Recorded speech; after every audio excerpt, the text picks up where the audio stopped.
Hello dear friends, मेरे YouTube channel में आज आप सभी का फिर से स्वागत है। आज हम डी फार्मा सेकेंड ईयर के सब्जेक्ट फार्माकोथेरापेटिक की कार्डियोवास्कुलर सिस्टम की डिसीज़ एंजाइना पेक्टोरिस के बारे में स्टडी करेंगे। हमने पहली वीडियो में हाइपरटेंशन के बारे में स्टडी कर ली थी। अब हम एंजाइना पेक्टोरिस के बारे में स्टडी करेंगे। एंजाइना पेक्टोरिस एक टाइप का चेस्ट पेन होता है जिसमें हार्ट में रिड्यूस ब्लड फ्लो होता है। हार्ट की कोरोनरी आर्टरीज होती है जिसमें जो हार्ट को ब्लड सप्लाई करती है। जब किसी कारण से उस कोरोनरी आर्टरीज में ब्लॉकेज हो जाती है तो वहाँ पर ऑक्सीजन व ब्लड की सप्लाई रुक जाती है और वहाँ पर चेस्ट पेन होने लगता है। इसी को हम एंजाइना पेक्टोरिस कहते हैं। एंजाइना पेक्टोरिस हमारे 4 टाइप्स की होती है। पहली हमारी stable and chronic, second unstable angina, third microvascular angina, fourth variant angina. पहली स्टेबल एंजाइना जिसे हम क्रोनिक एंजाइना के नाम से भी जानते हैं। इस टाइप का एंजाइना कोरोनरी आर्टरीज में स्टेबल प्लेक के कारण एक रेगुलर पैटर्न को फॉलो करता है। इसका मीन्स होता है कि जो हार्ट की कोरोनरी आर्टरीज होती है उसमें स्टेबल प्लग जमा हो जाता है। यह तब होता है जब एक्सरसाइज या फुटबॉल जैसे किसी भी कारण से हार्ट पर वर्कलोड बढ़ जाता है। यह अनस्टेबल एंजाइना से कम खतरनाक है और आराम और दवा से इसमें राहत मिलती है। और स्टेबल एंजाइना में क्या होता है कि इसमें स्टेबल प्लेक का फॉर्मेशन हो जाता है जिससे जब फुटबॉल या एक्सरसाइज करते हैं तो हार्ट पर वर्कलोड बढ़ जाता है और वह प्लग मतलब जो स्टेबल प्लेक होता है वहाँ पर इरिटेशन कॉज कर सकता है जिसके कारण पेन होता है। अनस्टेबल एंजाइना, इस टाइप का एंजाइना कोरोनरी आर्टरीज में अनस्टेबल प्लेक के कारण रेगुलर पैटर्न को फॉलो नहीं करता है और आराम की स्थिति में होता है। अनस्टेबल एंजाइना वो होता है जो हार्ट की कोरोनरी आर्टरीज होती है उसमें अनस्टेबल प्लेक जमा हो जाता है। यह कोरोनरी आर्टरीज में कहीं भी जमा हो सकता है, इसीलिए यह एक रेगुलर पैटर्न को फॉलो नहीं करता है। इसकी कोई मेडिसिन नहीं है। अब माइक्रोवास्कुलर एंजाइना। माइक्रोवास्कुलर एंजाइना इस टाइप का एंजाइना तब होता है जब कोई भी स्मॉल कोरोनरी आर्टरीज ब्लॉक हो जाती है। यह आमतौर पर स्टेबल एंजाइना के थ्रोम्बोसिस भाग के कारण होता है। थ्रोम्बोसिस मीन्स होता है ब्लड का क्लॉट या वहाँ पर ब्लॉकेज हो जाना। अब हमारा वेरिएंट एंजाइना। इस प्रकार का एंजाइना कोरोनरी आर्टरीज में स्पाज्म मीन्स होता है ऐंठन के कारण होता है। जब कोई कोरोनरी आर्टरीज में ऐंठन हो जाती है तो उसके कारण वेरिएंट एंजाइना होता है। यह स्मोकिंग, कोल्ड वेदर व तनाव मीन्स होता है स्ट्रेस और ड्रग्स के कारण होता है। यह ज़्यादातर यंग बॉयज़ में होता है। अब इसकी देखते हैं हम ईटियोलॉजी। वैसे कि इसका कोई ईटियोलॉजिकल मेन कॉज नहीं है मगर कुछ इसके फैक्टर्स हैं जैसे कि कोरोनरी आर्टरीज डिसीज़, प्लेक इन कोरोनरी आर्टरीज, कोरोनरी आर्टरीज से संबंधित डिसीज़ के कारण हो सकता है और कोरोनरी आर्टरीज में जब कोई प्लेक जमा हो जाए उसके कारण भी हो सकता है। और नैरोइंग ऑफ कोरोनरी आर्टरीज का पतला हो जाना। स्पाज्म इन कोरोनरी आर्टरीज में ऐंठन हो जाना। हाइपरटेंशन के कारण भी चेस्ट पेन हो सकता है।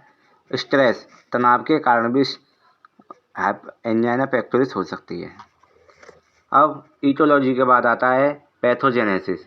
पैथोजेनेसिस वह प्रोसेस होती है जिसमें कोई भी डिसीज़ कैसे हमारी बॉडी में फैल रही है या कैसे बढ़ रही है या कैसे कॉज हो रही है।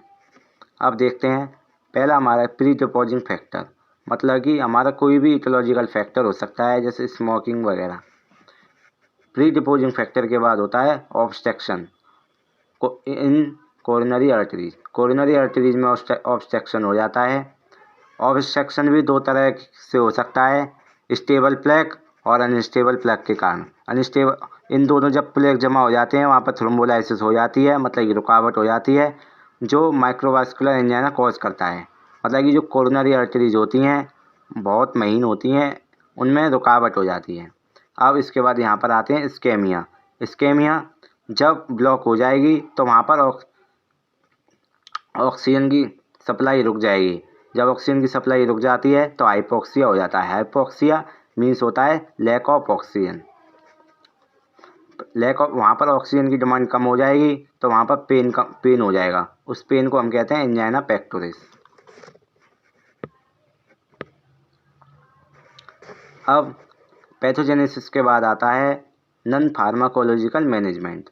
नॉन फार्माकोलॉजिकल मैनेजमेंट उसे कहते हैं जिसमें विदाउट मेडिसिन उसका ट्रीटमेंट किया जाता है। अब non pharmacological management of angina pectoris. पहला, टू स्टॉप स्मोकिंग। स्मोकिंग को रोककर इसका ट्रीटमेंट किया जा सकता है, मतलब इसको ठीक किया जा सकता है। Controlling wait. वेट को यदि हम कम करते हैं तो एंजाइना पेक्टोरिस होने के चांस बिल्कुल कम हो जाते हैं। Avoid heavy work in case of blockage.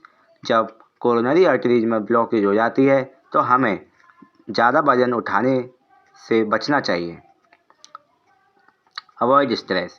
तनाव से दूर रहना चाहिए, तनाव को दूर रखना चाहिए, क्योंकि स्ट्रेस के कारण भी एंजाइना पेक्टोरिस हो सकता है।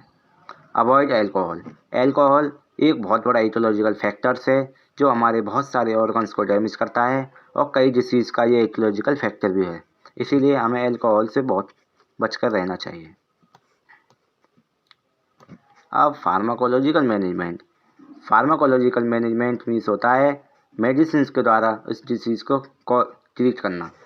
इसमें मेन ड्रग आती हैं हमारी नाइट्रेट्स। नाइट्रेट्स क्या करती हैं, ये वैसोडाइलेशन का वर्क करती हैं। ये क्या करती हैं, ब्लड वेसल्स को डायलेट करती हैं, उन्हें फैला देती हैं, जिसके कारण वहाँ पर स्पेस बढ़ जाता है और वहाँ पर ब्लड की सप्लाई फिर दोबारा चालू हो जाती है।